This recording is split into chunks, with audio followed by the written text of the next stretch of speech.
What is up, y'all? This is Andy with Poster Grind, your neighborhood art director that designs movie posters for a living.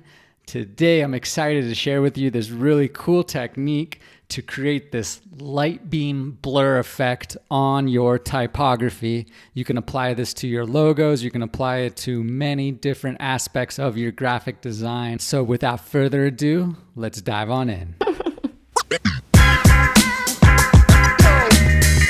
Today, I'll be using a template that is 20 inches wide, 13.5 inches high, and a resolution of 150. First thing you're gonna wanna do is go to New Layer, hit T on your keyboard, and go ahead and type out a word. Then I'm gonna hit Command T and size this up.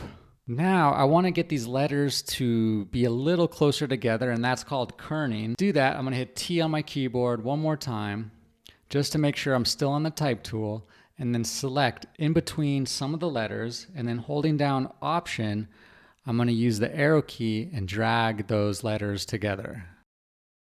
Something like that. Now what we wanna do is add an adjustment layer. So we're gonna go to our adjustment layers, we're gonna go to gradient right at the top.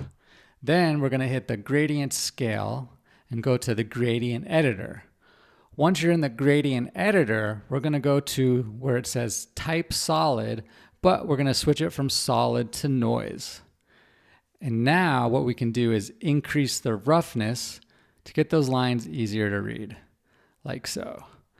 The cool thing is you can either restrict colors or not restrict colors. Basically what that means is the amount of saturation in your color. So restricting colors desaturates it. Now what you can do is go to randomize and basically hit this until you find a color scheme that you're really digging. Now, when you do find something you like, hit OK, and that's gonna take us back over here to the gradient fill. From here, we need to switch our style from linear to angle. And like that, we have this Star Wars going at the speed of light effect. Now hit OK. From here, we want to use a clipping mask and clip this to our type. Now, being sure that you're still selected on that layer, go ahead and hit Option Command G. And like that, it's clipping itself to the typography. If y'all have learned anything up until this point, please do a solid and hit that like button. I really appreciate it. Thanks. Next, let's go ahead and make sure that we're on our typography layer. And now what we're gonna do is basically blur up our edges. To do that, go to Filter, Blur Gallery, Field Blur, and it's gonna say, do you wanna convert it to the Smart Object? And yes, convert to Smart Object. Now we're in our Field Blur. Be sure to hit Command H if you don't see this little dial in the middle. What this does is allows you to blur different levels on your artwork. So we're just going to drag this over here and have those edges be blurred quite a bit. Then we're going to put another one here and decrease the blur. And we're just going to do this throughout our logo and or type.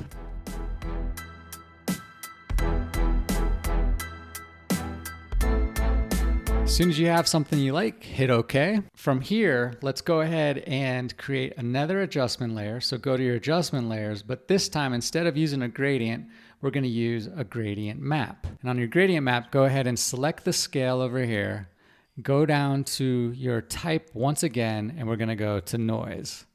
And now we have this really cool effect happening along the edges. I'm just gonna hit randomize a few times until I see a color scheme that I really like.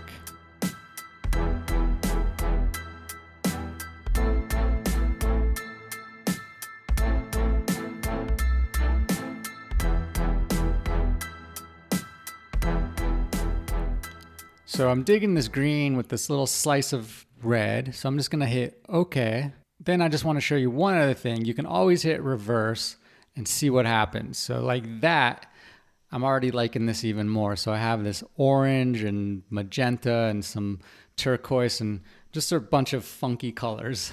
So once you have something you like, the next thing we can do is go back to our type layer and hit and double click on Blur Gallery and make some adjustments in real time if you wish to do so. So let's say you want to add less or more blur in certain sections to get a little more trippy.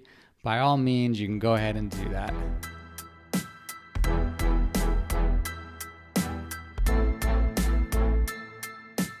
Then what I want to do is add some noise. So I'm going to hold down the Option key and then hit New Layer, type in Noise, and then go to Mode, Overlay, and then hit Fill with Overlay Neutral Color, and then hit OK.